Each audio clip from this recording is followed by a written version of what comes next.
আজকের বিষয় হচ্ছে সন্তানকে চরিত্র সচেতন করে গড়ে তোলা, সন্তানের মধ্যে চারিত্রিক পবিত্রতা দেয়া, সন্তান যেন ভবিষ্যতে বড় হয়ে চরিত্রের দিক থেকে সে যেন পবিত্র থাকে। দেখুন, মানুষের ব্যক্তিগত জীবন, প্রত্যেক মানুষের ব্যক্তিগত জীবন আছে। একজন মুমিনের ব্যক্তিগত জীবন আর একজন কাফেরের ব্যক্তিগত জীবন। একজন মুমিনের ব্যক্তিগত জীবন অর্থাৎ তার স্ত্রী, পরিবার, পরিজন, এই ব্যক্তিগত জীবন মুমিনের পরিষ্কার থাকে। মুমিনের ব্যক্তিগত জীবন, মুমিন তার ব্যক্তিগত জীবন নিয়ে গর্ব করতে পারে। আমার ব্যক্তিগত জীবনটা পরিষ্কার, আমার ব্যক্তিগত জীবনে কোনো ধরনের গুনাহ নেই।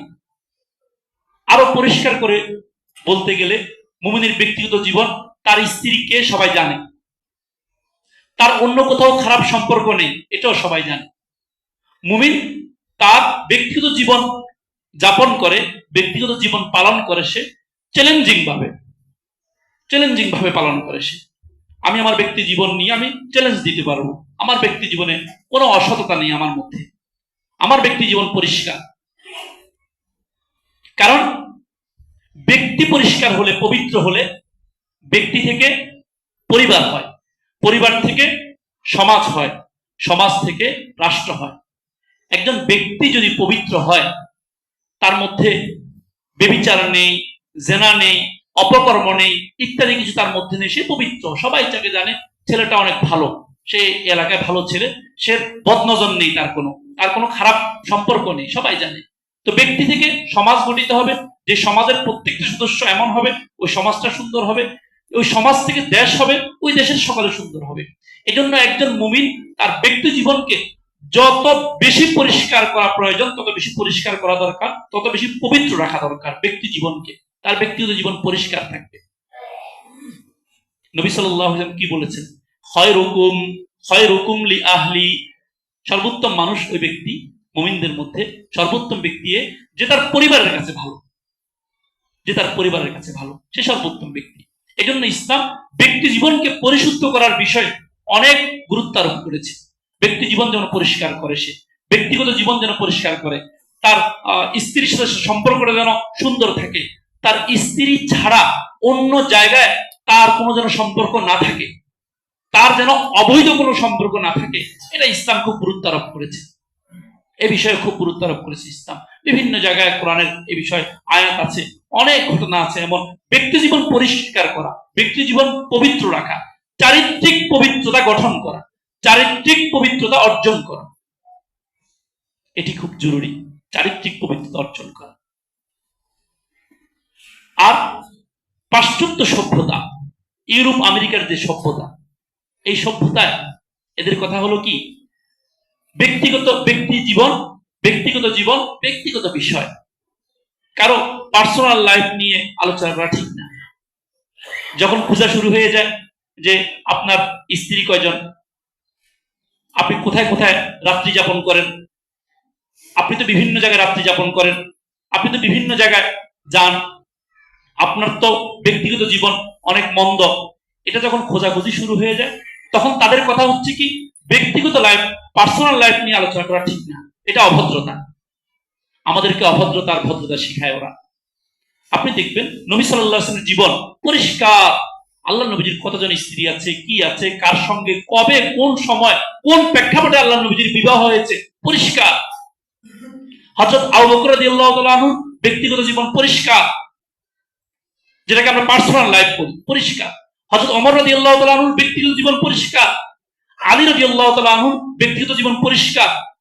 যত আমাদের পূর্বসূরি যারা গিয়েছেন, আমাদের যারা অনুসরণীয়, প্রত্যেকের ব্যক্তিগত জীবন খুবই পরিষ্কার, একেবারে পরিষ্কার, সাদা ধবধবে পরিষ্কার, কোনো দাগ নেই তাদের ব্যক্তিগত জীবনে।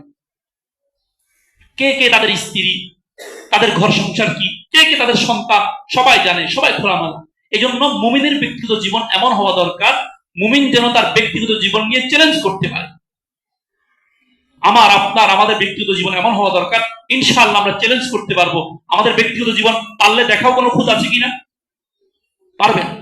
কিন্তু একজন কাফের, একজন অমুসলিম, যে সত্যিকার অর্থে শরিয়াকে পালন করে না, একজন কাফের কিংবা কাফেরদের সভ্যতা যারা বিশ্বাস করে, কাফের কিংবা কাফেরদের কৃষ্টি কালচার যারা ধারণ করে, আমাদের দেশেও আছে, বিভিন্ন মুসলিম দেশেও আছে। কাফেরদের কৃষ্টি কালচার, মুসলমানদের কৃষ্টি কালচার তাদের কাছে ভালো লাগে না। তাদের কাছে কেউ যদি শুনে যে 3 বিবাহ করেছে, নাক ছিটকায়, ছি হুজুররা শুধু বেশি বিবাহ করে। কিন্তু তার যে রাতের শয্যা সঙ্গী যে অনেকজন, সে যে বিভিন্ন হোটেলে হোটেলে রাত কাটায়, এটা তাদের কাছে নিন্দনীয় না। এটা যখন চর্চা শুরু হয় তখন বলে যে পার্সোনাল লাইফ নিয়ে হামলা করা ঠিক না, এটা ভদ্রতার পরিপন্থী, এটা শিষ্টাচার পরিপন্থী, এটা কালচার পরিপন্থী, আমাদেরকে ভদ্রতা শিখাচ্ছে। আর অমুসলিম যত ব্যক্তি বর্তমান পৃথিবীতে দেখি, সবচেয়ে সুপার পাওয়ার যে আমেরিকার যে মার্কিন প্রেসিডেন্ট এখন বর্তমান যে হয়েছে, তার ব্যক্তিগত জীবন যারা পত্র পত্রিকায় পড়েন সবাই জানার কথা, তার ব্যক্তিগত জীবন কত নোংরা, তার নোংরামের ফিরিস্তি এই বিশাল। কানাডার জাস্টিন ট্রুডোর পরিবার কদিন আগে ভাঙলো, তার বিবাহ কদিন আগে বিচ্ছেদ হলো। কেন বিচ্ছেদ হলো পড়ে দেখেন। রাশিয়ার পুতিনের ব্যক্তিগত পরিবার অন্ধকার, কেউ জানেই না তার স্ত্রীকে, জানেই না কেউ। তাদের ব্যক্তিগত জীবন অন্ধকার, আমাদের ব্যক্তিগত জীবন চ্যালেঞ্জিং, পরিষ্কার। মুসলমানদের ব্যক্তিগত জীবন পরিষ্কার। এজন্য মানুষকে মাপার একটা মাধ্যম হচ্ছে ব্যক্তিগত জীবন। যার ব্যক্তিগত জীবন যত স্বচ্ছ, সেই ব্যক্তি তত সঠিক। এরপর চিন্তা করেন আমাদের দেশে এবং আরব দেশগুলোতে যেসব শাসক, আমাদের দেশে বড় নামি দামি অনেক মানুষের, অনেক শিল্পপতি, অনেক রাজনৈতিক ব্যক্তিত্ব, তাদের ব্যক্তিগত জীবন কলুষিত, নোংরা, উৎকট দুর্গন্ধ বের হচ্ছে তাদের ব্যক্তিগত জীবন থেকে। এই জন্য তাদের ব্যক্তিগত জীবন নিয়ে কোনো প্রতিবেদন হলে, কোনো আলোচনা হলে এই চর্চা শুরু হয়ে যায়। তখন মুসলমানের ব্যক্তিগত জীবন পরিষ্কার। কেন পরিষ্কার? কারণ আমরা তো আল্লাহ নবীর শিক্ষা গ্রহণ করেছি, খায়রুকুম লি আহলি, তোমাদের মধ্যে সর্বোত্তম ব্যক্তি হচ্ছে ওই ব্যক্তি যে তার পরিবারের কাছে ভালো, যে তার স্ত্রীর কাছে ভালো, যে তার স্ত্রীর কাছে সৎ। এই যারা বিভিন্ন নামি দামি বিভিন্ন মানুষ, বিভিন্ন শিল্পপতি, বড় বড় বিভিন্ন দেশের রাষ্ট্রপতি, দেখেন তাদের ব্যক্তিগত জীবন, তাদের ঘরে তাদের পরিবারের কাছে জিজ্ঞাসা করেন, তাদের নামে এই পরিমাণ ফিরিস্তি, তাদের নামে অভিযোগ, তাদের ব্যক্তিগত জীবন স্বচ্ছ না। ইসলাম ব্যক্তি জীবনের বিষয়ে অনেক স্বচ্ছতা ধারণ করে। সূরা মুমিনুন 18 পারার সূরা, সেখানে মুমিনের পরিচয় যে আল্লাহ উঠিয়ে ধরেছেন। কি বলেছেন আল্লাহ? কদ আফলাহাল মুমিনুন, কদ আফলাহাল মুমিনুন আল্লাযীনা হুম ফি সালাতিহিম খাশিউন। ওই মুমিনরা সফল কাম যারা নামাজে বিনয়ী, নামাজে মনোযোগী। ওয়াল্লাযীনা হুম আনিল লাগবি মুরিদুন, এবং যারা অনর্থক কোনো কাজ করে না। ওয়াল্লাযীনা হুম লিয-যাকাতি ফাইলুন, যারা অভাবী, অনাথ, মিসকিন, গরিবের, যারা সমাজের যারা নিম্ন স্তরের মানুষ, তাদেরকে দান করে। ওয়াল্লাযীনা হুম লিফুরুজিহিম হাফিজুন, সফল মুমিন কারা? যারা তাদের লজ্জাস্থানের হেফাজত করে। এক্ষেত্রে শরীয়ত কোন রাগ ঠাক ছাড়াই স্পষ্টভাবে লজ্জাস্থান শব্দ ব্যবহার করেছে, কারণ এটা বোঝাতে হবে পরিষ্কার ভাবে, কারণ জাতিকে এভাবে গঠন করতে হবে। ওয়াল্লাযীনা হুম লিফুরুজিহিম হাফিজুন, যারা তাদের লজ্জাস্থানের হেফাজত করে, তারা সফল মুমিন। কোরআন মাজিদে অনেক জায়গায় আছে। সূরা মুমিনের অন্য আয়াত 29 নাম্বার আয়াত, সেখানে আল্লাহ বলেছেন যে কুল্লিল মুমিনিনা ইয়াগুদ্দু মিন আবসারিহিম ওয়া ইয়াহফাযু ফুরুজাহুম, হে নবী আপনি মুমিনদেরকে বলে দেন তারা যেন তাদের লজ্জাস্থানের হেফাজত করে। যালিকা আযকা লাহুম, এই তাদের লজ্জাস্থানের হেফাজত তাদের জন্য, সমাজে পরিশুদ্ধ থাকার জন্য, ব্যক্তি জীবনকে স্বচ্ছ রাখার জন্য সহায়ক হবে। ওয়াকুল্লিল মুমিনাত, এবং মুমিন নারীদেরকে আপনি বলে দিন ইয়াগদুদনা মিন আবসারিহিন্না, তারা যেন তাদের দৃষ্টি আনত রাখে। ওয়া ইয়াহফাযনা ফুরুজাহুন্না, তারা যেন তাদের লজ্জাস্থানকে হেফাজত করে। লজ্জাস্থানের হেফাজত, যার মাধ্যমে ব্যক্তি জীবন পরিশুদ্ধ থাকবে, পবিত্র থাকবে, এটা একজন মুমিনের স্বপ্ন হওয়া দরকার, একজন মুমিনের গুরুত্বপূর্ণ অংশ। আজকে সমাজে যত ফিতনা, যত ফাসাদ, যত রাহাজানি, যত কিছু, একটু চোখটা বন্ধ করে আপনার দৃষ্টিতে যত যুবকের নাম আপনার এলাকায় আসে, প্রত্যেক যুবকের একটা একটা একটা একটা একটা নাম নিয়ে আপনি চিন্তা করে দেখেন, আপনি চিন্তা করে পাবেন না কোন যুবক তার পবিত্রতা রক্ষা করতে পেরেছে, সে কোনো জেনায় আক্রান্ত হয়নি, কোনো ব্যভিচারে আক্রান্ত হয়নি, কোনো হারাম রিলেশনে সে আক্রান্ত হয়নি। আপনি এমন কোন যুবক আপনার সমাজে পাবেন না, এমন কোন ছাত্র পাবেন না। স্কুল কলেজ ভার্সিটি যারা পড়ে, আমরা আমাদের ভাই বন্ধুরাই পড়ে, সমাজের কারণে আক্রান্ত হয়ে গেছে, কাউকে আমরা নিন্দা বলছি না। দেখেন যে স্কুল ছাত্র, এখানে কলেজ ছাত্র কেউ কেউ আছেন, চিন্তা করে দেখেন আপনার আপনার যত বন্ধুর কথা আপনার চিন্তায় আসবে, দেখবেন যে প্রত্যেকের হারাম রিলেশন আছে, ব্যক্তি জীবন স্বচ্ছ না। ইসলাম চিন্তা করে একজন মানুষের ব্যক্তি জীবনটা স্বচ্ছ করে তাকে উঠাবে, সে যেন স্বচ্ছ হয়। এই জন্য ইসলাম অনেক বিধান দিয়েছে ব্যক্তি জীবন কিভাবে স্বচ্ছ রাখা যায়, মানুষের ব্যক্তিগত লাইফ, ব্যক্তিগত জীবন কিভাবে স্বচ্ছ রাখা যায়, পরিষ্কার রাখা যায়, পবিত্র রাখা যায়। ইসলাম অনেকগুলো বিধান দিয়েছে। এর মধ্যে গুরুত্বপূর্ণ বিধান হচ্ছে পর্দার বিধান।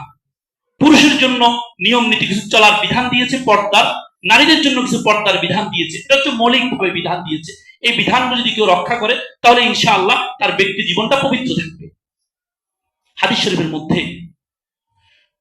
পরিশুদ্ধ ব্যক্তি জীবনের অধিকারী এমন অনেক মানুষের ঘটনা এসেছে। এক দুইটা ঘটনা অল্প সময়ের মধ্যে বলবো। বনি ইসরায়েলের 3 ব্যক্তি, নবী সাল্লাল্লাহু আলাইহি ওয়াসাল্লাম এই ঘটনা শুনিয়েছেন। তারা সফরে বের হয়েছে, 3 ব্যক্তি রাত্রিকালীন সফরে বের হয়েছে, মরুভূমির সফর। 3 জন সফরে বের হয়েছে, মরুভূমি পাড়ি দিতে দিতে মাঝ পথে রাত নেমে এসেছে, রাত্র হয়ে গেছে। এখন থাকবে কোথায়? থাকার জন্য তারা একটা পাহাড়ের পাদদেশে নিচে একটা গর্তের মধ্যে আশ্রয় নিয়েছে, রাতটা এখানে কাটাবে। কারণ মরুভূমির মধ্যে ভয়ঙ্কর জীব জানোয়ার জন্তুর ভয় আছে, তার রাতটা ওখানে ঘুমাবে, ওখানে কাটাবে। যখন তারা গর্তের ভিতরে 3 জন গিয়ে, নবী সাল্লাল্লাহু আলাইহি ওয়াসাল্লাম এই ঘটনা শুনিয়েছেন, বুখারী মুসলিমের রিওয়ায়াত আছে, রিয়াজুস সালিহিন কিতাবে এই হাদিসটি আছে। এই হাদিসগুলো আল্লাহ নবীজি কেন শুনিয়েছেন? মানুষ যেন এগুলো দেখে শিক্ষা নেই, মানুষ যেন তাদের চরিত্র গঠন করে, চরিত্রের পবিত্রতা শিখে মানুষ যেন। তো তারা যখন গর্তে গিয়ে বসলো, হঠাৎ করে পাহাড়ের উপর থেকে বড় একটা পাথর এসে গর্তের মুখে বসে গেছে, অর্থাৎ গর্তের মুখ বন্ধ হয়ে গেছে। যখন সকাল হলো, তারা দেখলো যে গর্তের মুখে বিশাল এক পাথর। সবাই মিলে চেষ্টা করলো, এটা নাড়াতে পারে না। এখন বের হবে কিভাবে? মরুভূমিতে জীবন চলে যাবে। আল্লাহু আকবার। 3 জনে বসে পরামর্শ করলো যে আমরা প্রত্যেকেই আমাদের জীবনের সবচেয়ে বড় নেক আমল যেটি, সেটা নিয়ে আল্লাহর কাছে দোয়া করব, মনে করার চেষ্টা করব আমার সবচেয়ে বড় নেক আমল কোনটি, এবং সেটা নিয়ে আমি আল্লাহর কাছে দোয়া করব। প্রত্যেকে বসে গিয়েছে। প্রথম জনে দোয়া করেছে, একটু সরেছে পাথরটি। দ্বিতীয় জনে দোয়া করেছে, পাথরটি আরেকটু সরেছে, কিন্তু এখনো মানুষ বের হওয়ার মতো অবস্থা হয়নি। তৃতীয় জন কি দোয়া করেছে, ওই দোয়াটা আমরা বলবো। বাকি 2 জনের দোয়া বিস্তারিত আছে, এখানে উদ্দেশ্য না আর কি আমাদের। তৃতীয় জন কি দোয়া করেছে? এখনো পাথর সরেনি, এখনো বের হতে পারছে না। তৃতীয় জন দোয়া করেছে, আল্লাহ আমার জীবনে একটি নেক আমল আছে। কি নেক আমল আছে? চরিত্রের পবিত্রতা। কি চরিত্রের পবিত্রতা? আল্লাহ, আমার এক সুন্দরী চাচাতো বোন ছিল, আমি তাকে মন্দ কাজের প্রস্তাব দিয়েছিলাম, এবং যতবারে প্রস্তাব দিয়েছি ততবারে সে নাকচ করেছে, কোনোবারেই সে রাজি হয় না। পরবর্তীতে দুর্ভিক্ষের সময়, যখন দুর্ভিক্ষ এলো আমাদের সমাজে, তখন আমার ওই চাচাতো বোন আমার কাছে এসেছে যে আমাকে কিছু অর্থ দাও, আমাদের খাবারের কিছু নেই। তখন এবার ওই পুরুষ বলল যে এখন তুমি আমার প্রস্তাবে রাজি হতে হবে, তাহলে অর্থ দিব। তো ওই চাচাতো বোন পেটের দায়ে, ক্ষুধার তাড়নায় রাজি হয়ে গেছে। হ্যাঁ, আমি তোমার প্রস্তাবে রাজি হলাম। তো অর্থ দিয়েছে। তো ওই মন্দ কাজের জন্য নির্ধারিত সময় নির্ধারণ করেছে।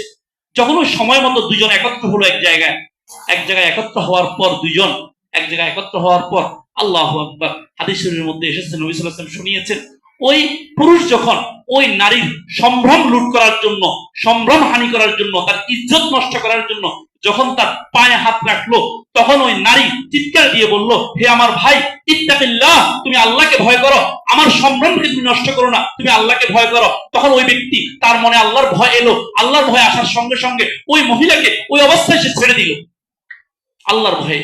ওই দিন বিপদের সময় আল্লাহর কাছে হাত তুলে বলছে, আল্লাহ ওই দিন যে আমার চাচাতো বোনকে আমি ছেড়ে দিয়েছিলাম, সুযোগ থাকা সত্ত্বেও আল্লাহ একমাত্র আপনার ভয়ে ছেড়েছি। যদি আপনার ওই আমল, আমার ওই আমল আপনি কবুল করে থাকেন, আজকে আমাদেরকে বিপদের মুহূর্তে আমাদের এই তিনজনের জীবনকে বাঁচান এবং আমাদের যে গর্তের মুখে যে পাথর এসে পড়েছে এই পাথরটা সরিয়ে দেন, তাহলে আমরা জীবন বাঁচতে পারবো। সঙ্গে সঙ্গে এই কথা বলার সঙ্গে সঙ্গে তাদের গর্তের মুখ থেকে ওই পাথর সরে গেল, আর ওই ব্যক্তি তারা মুক্তি পেয়ে গেল। কিসের কিসের বদৌলতে? চরিত্রের পবিত্রতা, চরিত্রের পবিত্রতা। আপনি খুঁজে দেখেন, আমাদের এখানে অনেক মুরব্বী আছেন আলহামদুলিল্লাহ, খুঁজে দেখেন, আপনি তালিকা করে আপনার এলাকায় যত যুবক তাদের তালিকা করেন, এই চরিত্রের পবিত্রতা গুণ সম্পন্ন কয়জন যুবক আপনি পাবেন? ইসলাম কেমন যুবকের কামনা করে? ইসলাম কেমন যুবশক্তি চায়? যুবশক্তি আসলে কি? যুবশক্তি শুধু কি উৎপাদনের নাম? যুবশক্তি শুধু কারিগরি শিক্ষা দেওয়ার নাম? যুবশক্তি শুধু উৎপাদন মুখের শিক্ষা দেওয়ার নাম? যুবশক্তি তো হচ্ছে সেই শক্তি যে শক্তির জন্য মাধ্যমে সে তার চরিত্রের পবিত্রতা রক্ষা করতে পারবে। এটা হচ্ছে যুবশক্তি। এই ওই যুবকের কথা চিন্তা করে। তো আমাদের সমাজে আমাদের এমন যুবক চাই, আমাদের যে যুবক তার কঠিন মুহূর্তে তার চরিত্রের পবিত্রতাকে রক্ষা করবে, কঠিন মুহূর্তে ও সে পবিত্র থাকার চেষ্টা করবে, এমন যুবক আমরা চাই। হাদিস শরীফের মধ্যে আরো অনেক ঘটনা আছে। হাদিস শরীফের মধ্যে এখন কথা হলো যে হঠাৎ করে আপনার একজন যুবককে হঠাৎ করে সে চরিত্রের দিক থেকে পবিত্র হয়ে যাবে না। হঠাৎ করে কেউ চারিত্রিক পবিত্রতা অর্জন করতে পারে না, বরং একজন যুবক সে চরিত্রের দিক থেকে পবিত্র থাকার জন্য অনেক দূর থেকে আসতে হয়। শৈশব থেকে তার পিছনে মেহনত করতে হবে, শৈশব থেকে তার জন্য চেষ্টা সাধনা করতে হবে, ওই যুবক যেন চরিত্রের পবিত্রতা নিয়ে বড় হয়। একটা যুবক কোন পর্যায়ে এলে সে এমন হতে পারবে যে ওই চূড়ান্ত মুহূর্তে তাকে যখন বলা হবে যে আল্লাহকে ভয় করো, তখন সে নারীকে ছেড়ে দিবে? কেমন বয়সে এলে, কেমন মেহনত করলে? হঠাৎ করে হবে না, অনেক গভীর থেকে, অনেক আগে থেকে, অনেক শুরু থেকে তার পিছনে মেহনত করতে হবে। ইসলাম সন্তান প্রতিপালনের ক্ষেত্রে ওইসব দিক নির্দেশনাগুলো দিয়ে থাকে যে তুমি তোমার ছেলেকে কিভাবে একজন পবিত্র যুবক হিসেবে গঠন করবে। আপনারা অনেকে দেখে থাকবেন, অনেকে জেনে থাকবেন, গত 14-15 দিন যাবৎ ইসরায়েল গাজায় তাদের বর্বর হামলা বন্ধ করেছে মানে বন্ধ করতে বাধ্য হয়েছে, চুক্তিতে এসেছে। হামাস মুজাহিদিনরা হামাসের মুজাহিদিন যারা তাদের বন্দীদেরকে ছেড়ে দিচ্ছে। এর মধ্যে প্রথম 3 জন নারী বন্দী ছেড়েছে তারা, আবার পরবর্তীতে 3 জন নারী বন্দী ছেড়েছে, গতকাল কয়েকজন বন্দী ছেড়েছে। এই যে নারী বন্দীদেরকে তারা ছাড়লো, কিছু কিছু ভিডিও সারা পুরো পৃথিবীতে ভাইরাল হয়েছে। নারী বন্দীদের অবস্থা কি? নারী বন্দীরা তাদের প্রতি কেমন খুশি প্রকাশ করেছে। একটা ভিডিও ভাইরাল হয়েছে এমন যে একজন নারী বন্দী ওই যে একজন হামাস সদস্যের প্রতি হাসি করে তাকাচ্ছে, আর হামাস সদস্য সে তার নজরকে হেফাজত করছে, সে তাকাচ্ছে না, চোখ মুখ ফিরিয়ে দিচ্ছে। পুরো পৃথিবীকে চ্যালেঞ্জ দিয়ে দিয়েছে এই মুসলমানের বাচ্চাগুলো, মুসলমানের ছেলেগুলো, মুসলমানের সন্তানগুলো। আপনার আমার মতো তো ভাই বন্ধুরা, ওরা দেখতে শুনতে আমাদের মতো চেহারা। পুরো পৃথিবীকে চ্যালেঞ্জ দিয়ে দিয়েছে। পৃথিবীকে কি চ্যালেঞ্জ দিয়ে দিয়েছে? এই যে নারী বন্দী যাদেরকে ছেড়েছে, আল্লাহু আকবার, এই নারী বন্দী কেউ কোনো তাদের চরিত্রের বিষয়ে, মুসলমানদের চরিত্রের বিষয়ে তারা কোনো তাদের কটু বাক্য নেই, মুসলমানদের চরিত্রের বিষয়ে কোনো কটু বাক্য নেই। এমনকি মুসলমানদের এই যে তারা এই 15 মাস মুসলমানদের কাছে বন্দী ছিল, কোন নারী বন্দী এমন করে স্টেটমেন্ট দেখাতে পারবে না, পারেওনি, বরং তারা খুশি, মুসলমানদের আপ্যায়নে আদরে খুশি, মুসলমানদের আপ্যায়নে আদরে খুশি এই নারী বন্দীগুলো, বরং খুশি, তারা খুশি প্রকাশ করছে। যদি মুসলমানদের বিরুদ্ধে কোনো অভিযোগ থাকতো, তাহলে ইসরায়েলি মিডিয়া, ইউরোপ আমেরিকার মিডিয়া সারা দেশে হইচই ফেলে দিত যে মুজাহিদরা এদেরকে মন্দ কাজ করেছে, কিন্তু কিছু নেই। এর বিপরীতে মুসলমান যে বন্দীগুলো ফিলিস্তিনের কারাগারে আছে। গত 4 থেকে 5 মাস আগে একজন বন্দির ভিডিও সারা পৃথিবীতে ভাইরাল হয়েছে এবং এটা আন্তর্জাতিক আদালতেও গিয়েছে। একজন ফিলিস্তিনি পুরুষ বন্দীকে বলাৎকার করে তাকে হত্যার পর্যায়ে চলে গিয়েছে ইসরায়েলি সেনারা। এগুলো চরিত্রের পবিত্রতা। আমাদের যুবক, আমরা কেমন যুবক চাই? আমাদের যুবক হবে এমন যুবক যে যুবক চরিত্রের দিক থেকে অনেক বুনিয়াদ থাকবে, তার ভিত্তি থাকবে। কঠিন পরিস্থিতিতে সে কারো চরিত্র হনন করবে না, বরং সে তার দৃষ্টি ফিরিয়ে নিবে, এমন যুবক আমরা চাই। কোরআন, সুন্নাহ, নবী সাল্লাল্লাহু আলাইহি ওয়াসাল্লাম এমন যুবক গঠন করার জন্য আমরা যেন আমাদের সন্তানদেরকে এভাবে গঠন করি। কোরআন আমাদেরকে শিক্ষা দিয়েছে, সুন্নাহ আমাদেরকে শিক্ষা দিয়েছে, রাসূল আমাদেরকে শিক্ষা দিয়েছে। দুইটা উদাহরণ আমরা পেশ করব। সূরা নূর, কোরআনের সূরা নূরের 58 নম্বর আয়াত। আল্লাহ তাআলা কি বলছেন?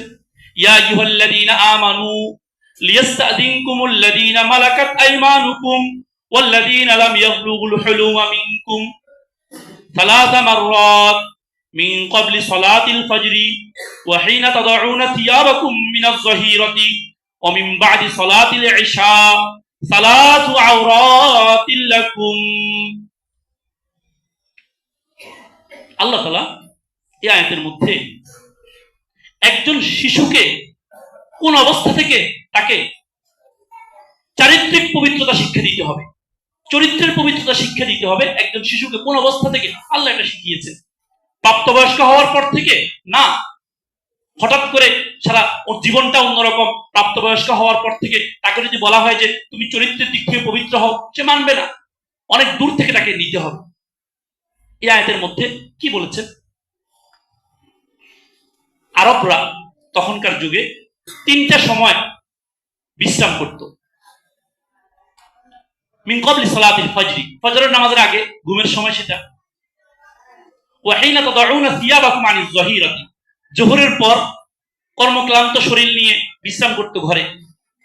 ওয়া মিন বাদি সালাতিল ইশা, ইশার নামাজের পর। এই আয়াতের মধ্যে আদেশ দেওয়া হয়েছে ওই সকল শিশুদেরকে, যে সকল শিশুরা এখনো প্রাপ্তবয়স্ক হয়নি। চিন্তা করেন, আল্লাহ বলেছেন যে সকল শিশুরা এখনো প্রাপ্তবয়স্ক হয়নি, বাকি তারা নারী পুরুষের সৌন্দর্যের জায়গাগুলো বুঝে, নারী পুরুষের মূল পার্থক্যের জায়গাগুলো বুঝে, অর্থাৎ ওই বিষয়গুলো তারা বুঝে, বাকি তারা এখনো প্রাপ্তবয়স্ক হয়নি। তাদেরকে আল্লাহ তাআলা কি আদেশ করেছেন? যে তোমরা যখন ঘরে থাকবে, ঘরে থাকলে তোমাদের বাবা মায়ের কামরায় যাওয়ার আগে কামরার দরজায় দাঁড়িয়ে তাদের থেকে অনুমতি নাও। আব্বু আমি আসতে পারবো কামরায়? আম্মু আমি কামরায় আসতে পারবো? তখনকার পৃথিবীতে এখনকার মতো এরকম ঘর বাড়ির দরজার পজিশন ছিল না। এজন্য ইসলাম, আল্লাহ স্বয়ং কোরআনে আয়াত নাযিল করেছে শিশুদেরকে ঘরের মধ্যে ভাবে তারবিয়ত করতে হবে, যেন তারা বাবা মায়ের অর্থাৎ অন্য নারীদের, অন্য পুরুষদের, কেউ যেন অন্য কোনো অবস্থায় তারা বাবা মাকে যেন না দেখে। এজন্য ইসলাম আদেশ করেছে কি, শিশুদেরকে ঘরে এভাবে রাখো, তারা যেন ঘরের ভিতরেই আছে, কিন্তু ঘরের ভিতরে তারা যেন এই 3 সময়ে ঘরের কামরায়, তোমাদের কামরায়, তোমাদের পার্সোনাল কামরায় তারা যেন আসতে অনুমতি নেই, তারা যেন অনুমতি নেই আমি আসবো কিনা কামরায়। সূরা নূরের 30 নম্বর আয়াত, যেখানে আল্লাহ তাআলা আলোচনা করেছেন নারীরা তাদের সৌন্দর্য কার কার কাছে প্রকাশ করতে পারবে। ওয়ালা ইউবদিনা যিনাতাহুন্না, নারী যেন নারীর সৌন্দর্য প্রকাশ না করে ইল্লা লিবুউলাতিহিন্না, তবে এদের এদের এদের এদের কাছে। ওখানে আল্লাহ 12 শ্রেণীর মানুষের কথা উল্লেখ করেছেন। এই 12 শ্রেণীর মানুষের কাছে নারী তার সৌন্দর্য প্রকাশ করতে পারবে। স্বামীর সামনে করতে পারবে, সন্তানের সামনে করতে পারবে, ইত্যাদি ইত্যাদি। মোট 12 শ্রেণীর আলোচনা এসেছে, অর্থাৎ তাদের সঙ্গে পর্দা করতে হবে না। এর মধ্যে সর্বশেষ যে শ্রেণী, সেটা হচ্ছে ওই সকল অপরিচিত শিশু, ওই সকল অপরিচিত শিশু যেগুলো নিজেদের সন্তান না, অপরিচিত শিশু যারা এখনো যারা এখনো নারীর সৌন্দর্য সম্পর্কে পরিপূর্ণ অবগত না,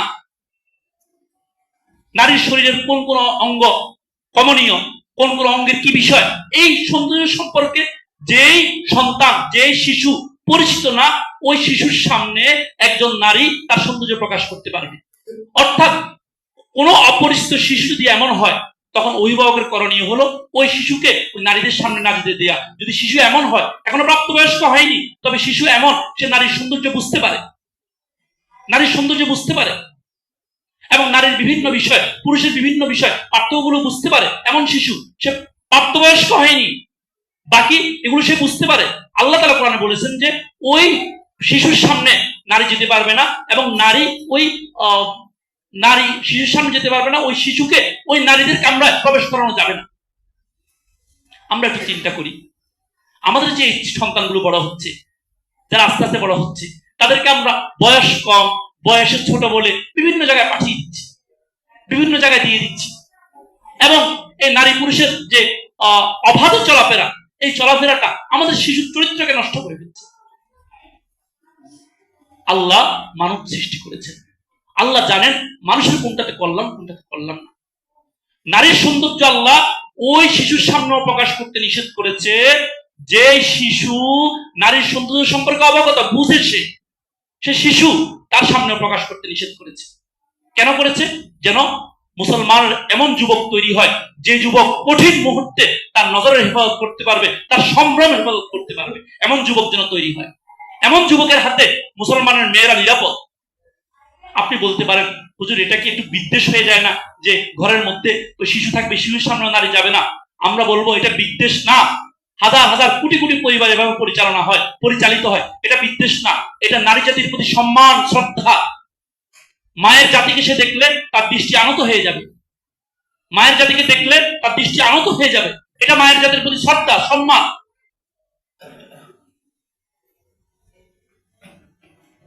শুধু কি এতটুকু? নবী সাল্লাল্লাহু আলাইহি ওয়াসাল্লাম কি বলেছেন? তোমাদের সন্তানরা যখন 10 বছর বয়সে উপনীত হয়, ফাররিকু বাইনাহুম ফিল মাজাজি, ফাররিকু বাইনাহুম ফিল মাজাজি, তাদের বিছানা আলাদা করে দাও। ঘরের যখন ভাই বোনের বিছানা আলাদা করে দিতে বলেছে। এমনকি ভাই ভাই যখন 10 বছর বয়সে উপনীত হয়, ভাই ভাইয়ের বিছানা আলাদা করে দিতে হবে। একটু কষ্টকর মনে হবে, অনেকে বলবেন যে হুজুর আমার সন্তান কয়েকজন, এখন ভাই ভাই বিছানা আলাদা করলে আমি কিভাবে তার দুই খাটে তাকে শোয়াবো? ইসলাম এত কঠিন আদেশ করে? মুফাসসিরিনে কেরাম, মুহাদ্দিসিনে কেরাম বলেছেন, এক্ষেত্রে তখন দুই ভাই একই খাটে যদি শোয়, তখন তাদের কাঁথা কিংবা কম্বল আলাদা করে দিতে হবে। দুই ভাইয়ের শয্যা, শয়ন কক্ষ ইসলাম আলাদা করে দিতে বলেছে। কত বছর বয়সে? প্রাপ্তবয়স্ক হলে না, এর আগে থেকে 10 বছর বয়স হলে। কেন বলেছে? চিন্তা করা দরকার। কারণ ইসলাম এমন যুব সমাজ তৈরি করতে চায়, যে যুব সমাজ কঠিন কঠিন মুহূর্তে তার কাছে আরেকজন নারীর সম্ভ্রম নিরাপদ থাকবে, তার কাছে এমনকি হিন্দু নারীর সম্ভ্রম নিরাপদ থাকবে, তার কাছে অমুসলিম নারীর সম্ভ্রম নিরাপদ থাকবে, তার কাছে ইহুদি নারীর ইজ্জত নিরাপদ থাকবে। আজকে পৃথিবীতে হামাস সদস্যরা দেখিয়ে দিয়েছে যে তাদের সামনে ইহুদি সদস্য, নারী সদস্যের জীবন নিরাপদ। এমন যুবক ইসলাম চায়। একটু চিন্তা করি, নবী সাল্লাল্লাহু আলাইহি ওয়াসাল্লাম চিন্তা করি, নবী সাল্লাল্লাহু আলাইহি ওয়াসাল্লামের শিক্ষাগুলো আমরা চিন্তা করি। আল্লাহ নবীজি বলেছেন, কোন ছেলে যদি 10 বছর বয়সে উপনীত হয়, তখন ঘরে ভাই বোনের শয্যা আলাদা করে দাও, এবং দুই ভাইয়ের শয্যা আলাদা করে দাও। যেখানে নবী সাল্লাল্লাহু আলাইহি ওয়াসাল্লাম দুই ভাইয়ের শয্যা আলাদা করে দিতে বলেছেন, চিন্তা করেন তো ওই যুবক, আমাদের ওই ছেলে কোথায় গিয়ে রাত্রি যাপন করছে, কার সঙ্গে আড্ডা দিচ্ছে, কোন মজলিসে গিয়ে একত্র হচ্ছে। দুইজন যুবক একসাথে থাকা কিংবা দুইজন ছেলে মেয়ে একসাথে থাকা ইসলাম কখনো সমর্থন করতে পারে? ইসলাম এভাবে মজবুত টেকসই যুব সমাজ তৈরি করেছে, যে যুব সমাজ নৈতিক শক্তিতে পরিপূর্ণ মজবুত থাকবে। যে যুব সমাজের মধ্যে এমন নৈতিক শক্তি থাকবে, যে নৈতিক শক্তি দিয়ে সে সারা পৃথিবী বিজয় করতে পারবে। আসুন আমরা নবী সাল্লাল্লাহু আলাইহি ওয়াসাল্লামের প্রকৃত শিক্ষা গ্রহণ করি, এবং আমাদের সন্তান যারা বড় হচ্ছে তাদেরকে চরিত্র সচেতন বানাই, তাদের চরিত্রের পবিত্রতা আমরা বানাই, তাদের চরিত্রের মধ্যে যেন পবিত্রতা থাকে, তারা যেন চারিত্রিক দিক থেকে পবিত্র থাকে, এটা আমরা তৈরি করি। এটা হঠাৎ করে হবে না, এটা শুরু থেকে তাকে ওই কালচার দিতে হবে, তাকে শুরু থেকে ওভাবে নিতে হবে, তাকে নামাজে অভ্যস্ত করি।